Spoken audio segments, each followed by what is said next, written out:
নিজের জীবনটাকে হ্যাঁ তো তার জন্য এই ঠাইটা যে দিয়েছেন তার জন্য নিজের জীবনটাকে বড় ধন্য মনে করছি। আর আপনাদের সবার কাছে কোনো চাওয়া পাওয়া নেই, একটাই চাওয়া পাওয়া, একটাই বাসনা। সকলের কাছে একটাই চাওয়া পাওয়া, একটাই বাসনা, যে সকলে মিলে প্রার্থনা করবে। 12 বছর বয়স থেকে আশ্রমবাসী আছি, বর্তমানে 17 বছর চলছে। আর কতদিন যে থাকতে পারবো এটা ভগবানই জানেন। সাধুগুরু বৈষ্ণব সবার চরণে, ভক্তিমতী মায়েদের বাবাদের চরণে মিনতি জানাচ্ছি, সবাই ভগবানের কাছে, গোবিন্দের কাছে একটাই প্রার্থনা করবেন, যেন এইভাবে সারাটা জীবন কলিজীবের দ্বারে দ্বারে কৃষ্ণ নাম গাইতে গাইতে হরি নাম নিয়ে যেন বিদায় নিতে পারেন। তাই গৌর হরি বল, হরি বল। তাই আজকে মহাজনের এক পাশ থেকে বাবাজি বললেন, অষ্ট প্রহর ভগ নাম যজ্ঞে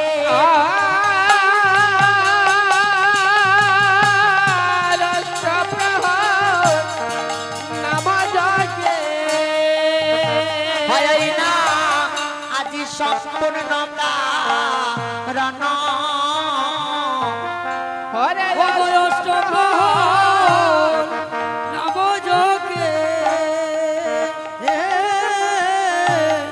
সম্পূর্ণ কারণ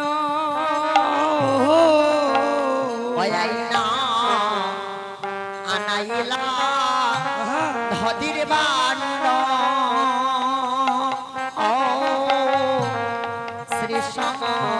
চিনন্দন রানাইলা দদের বান্ড শেষ নন্দন। ওই না গৌরী দাস কীর্তনিয়া গলাতে দিয়া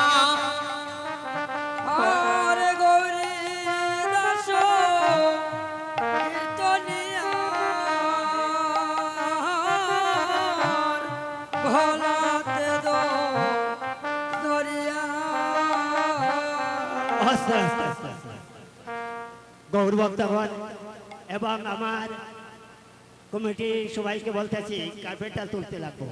কার্পেট না তুললে নদী বঞ্জন হবে না। কার্পেটটা ওঠান, তারপরে নদী বঞ্জন। একটু দাঁড়ান, আমি বলবো।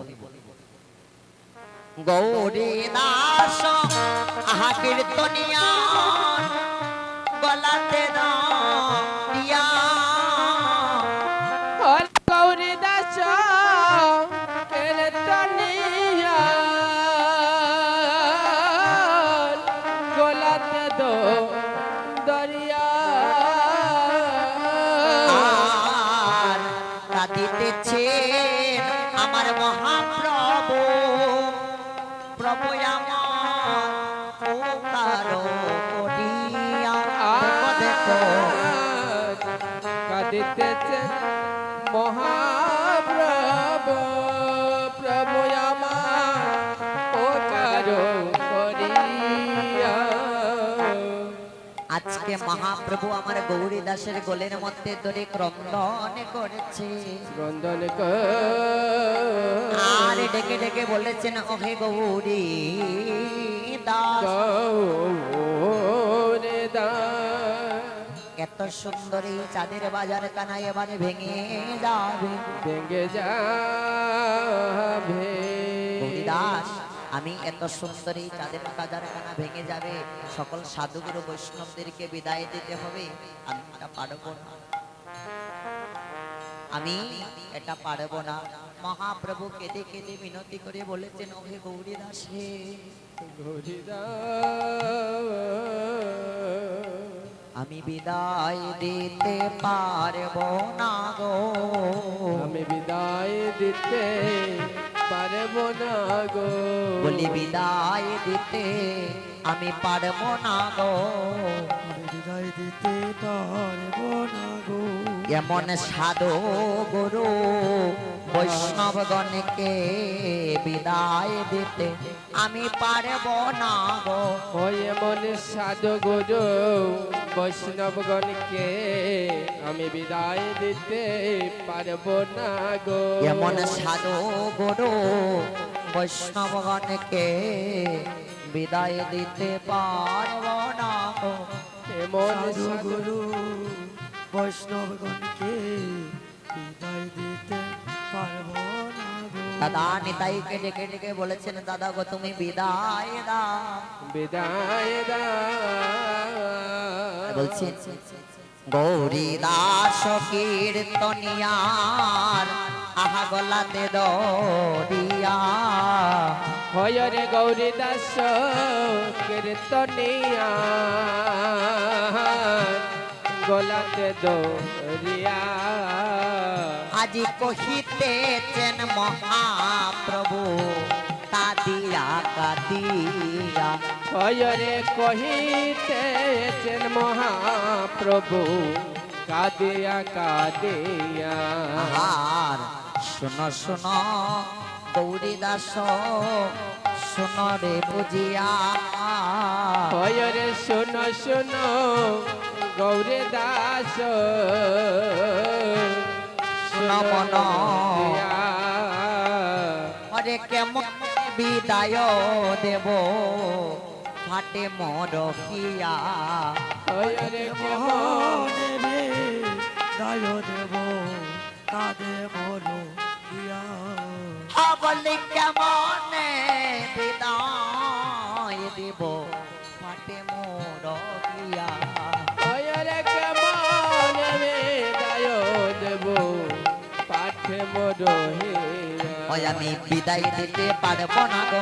বিদায় দিতে পারবো না আমি গো। বিদায় দিতে পারব না গো। বিদায় দিতে পারবো না যেমন গো। সাধু গুরু বৈষ্ণব জনকে বিদায় দিতে পারব না গো। এমন সাধু গুরু বৈষ্ণবের বিদায় দিতে পারবো না যেমন সাধু গুরু বৈষ্ণব জনকে বিদায় দিতে পারব না গো।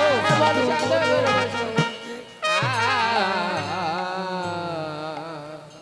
আস্তে সবাই মন দিয়ে শুনবে। অনেক জায়গায় দেখা যায় যখন দধির বান্ডটা বঞ্জন হয় তখন দই নিয়ে দৌড়া দৌড়ি শুরু হয়ে যায়। প্রত্যেক জায়গায় যখন দধির বান্ডটা বঞ্জন হয় খুব তাড়াহুড়ো একদম দই নিয়ে দৌড়া দৌড়ি শুরু হচ্ছে। মহারাজ এটা কি? এটা কোনো দৌড়া দৌড়ির বিষয়বস্তু নয়। একটা কথা মনে রাখবে, এখানে আজকে যে দধির বান্ডটা বঞ্জন হবে, এখানে যে দধির বান্ডটা বঞ্জন হবে, দধির বান্ড বঞ্জন হওয়ার পর এখানে থেকে আজকে দধি প্রসাদ লেপন করলে যে ফল লাভ হবে 7 দিন পর্যন্ত এখান থেকে কেউ যদি মৃত্তিকা নিয়ে অঙ্গের মধ্যে লেপন করে তথাপি তার সমান ফল হবে। তাহলে এমনটা যদি হয় তাহলে কিসের এত তাড়াহুড়ো? কেন আমরা তাড়াহুড়ো করব? এটা তো জানতে পারলাম যে 7 দিন পর্যন্ত এখান থেকে মৃত্তিকা লেপন করলে সমান ফল হয়। এবার অপরাধের কথা শুনুন। এই দধির বান্ড বঞ্জনের সময় ভুলবশতও যদি কারো অঙ্গে একটু আঘাত লেগে যায়, এই দধির বান্ড বঞ্জন করার সময় যদি ভুলবশত কারো অঙ্গে একটু আঘাত লেগে যায় তাহলে এই অপরাধটা জন্ম জন্মান্তরেও খণ্ডন হবে না। ভুলবশত যদি কারো অঙ্গে একটু আঘাত লেগে যায় এই দধির বান্ড বঞ্জনের সময় এই অপরাধ জন্ম জন্মান্তর ধরে খণ্ডন হয় না। তাই তো শাস্ত্রে বলছে কলির জীব নাচিয়ে গাইয়া নরকে যাইবে। কেন? কারণ নিয়মিত ভাবে করে না। নাচে গায়ে ঠিক আছে কিন্তু নিয়ম ছাড়া। তাই তো বলছেন নামে তোরে নামে মোডে, নামে নামে তোরে নামে মরে, নামে তোরে নামে মোডে, নামে করে নামে বলি মরে। তোরে মোডে মোডে তোরে নামে মোডে। তোরে পরে মরে পরে নামে মরে নামে তোরে। বলছেন তোরে মোড়ে মোড়ে তোরে, নামে তোরে আবার নামে মোড়ে। ঔষধে প্রাণ বাঁচে, ঔষধে আবার প্রাণটা যেতেও পারে। নিয়মিত ছাড়া কোনো কিছু ভালো নয়। কমিটির দাদা ভাইরা যারা আছেন আপনারা নিচে চলে যাবেন, কার্পেট গুলো সরিয়ে দেবেন। কেউ তার আরেকটা কথা আছে, হরি বল। কার্পেট গুলো তুলে দিন। কেউ দাঁড়াবেন না, সবাই বসে থাকবেন। সুন্দর সুষ্ঠুভাবে দধির বাক্যটা ভঞ্জন করতে দিবেন, কেউ তাড়াহুড়ো করবেন না। মায়েরা যারা রয়েছে বিশেষ করে মায়েদের জন্য বলছি, মায়েরা যারা রয়েছেন আপনারা কেউ সাষ্টাঙ্গে প্রণাম করবেন না। অনেক জায়গায় দেখা যায়